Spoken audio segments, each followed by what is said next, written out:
All right, let's do this. Are you ready to finally crack one of the most notorious codes in the German language? Today, we are going to master the dative case.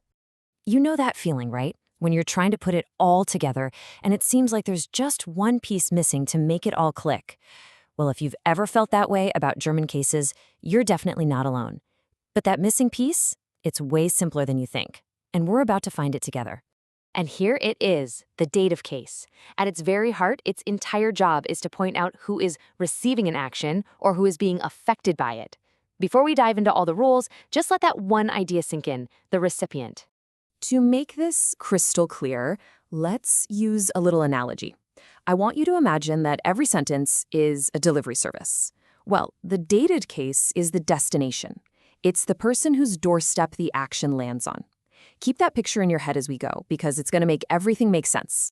So here's our game plan. We'll start with the verbs that are always dative, no exceptions. Then we'll see how it pops up in everyday phrases, tackle those trickier sentences with two objects, and we'll finish up with a super handy pronoun guide. First up, what I like to call the golden rule. Think of these as the VIPs of German verbs. They always, and I mean always, require the dative case. Getting to know this list is your absolute first step to mastery. And here is that must-know list. Danken, gefallen, gehören, gratulieren, helfen, passen, and stehen. Whenever you see one of these verbs, a little dative alarm should just go off in your head. They automatically trigger it. No deep analysis needed. Seriously, committing these to memory will give you a huge, huge head start. So, let's see how this works in the real world. The verb here is stehen, which means to suit. So who does the color suit? It suits you. That's why the pronoun du has to become the dative dir. You are the one receiving the action of suiting. And here's another classic you'll hear all the time. The verb is helfen, to help. So who am I helping? I'm helping you. In this case, the formal Sie. So Sie becomes the dative Ihnen. Think about our analogy. The help is being delivered directly to your doorstep.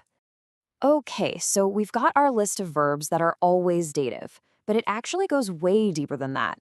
The dative isn't just for a specific list of verbs. It's a key ingredient in so many common German phrases. Getting these right will instantly make you sound so much more natural. Let's look at a few of these.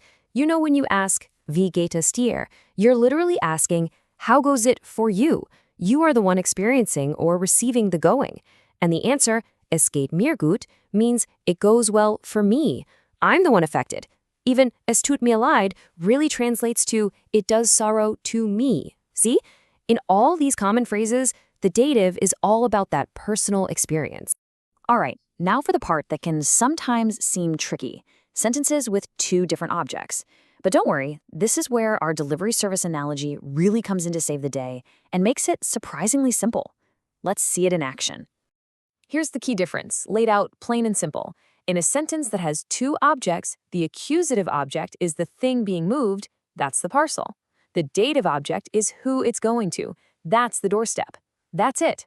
In English, we might call this the indirect object, but German gives this important recipient its own special case. So when you're looking at a more complex sentence, how do you spot the recipient? How can you be totally sure which part is the dative one?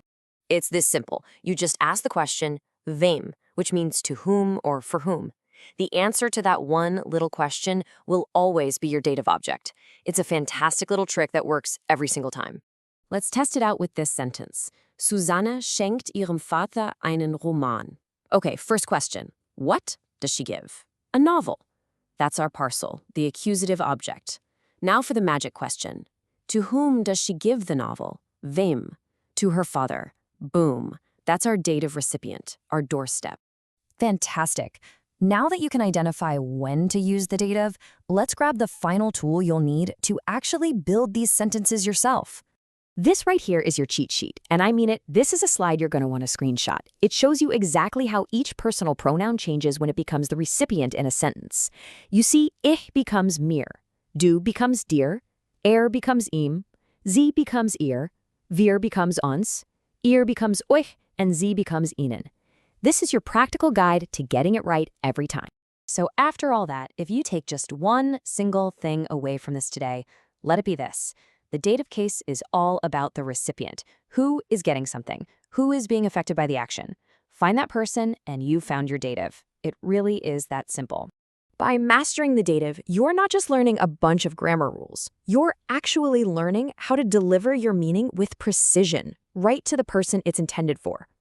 So the only question left is, are you ready to make your delivery?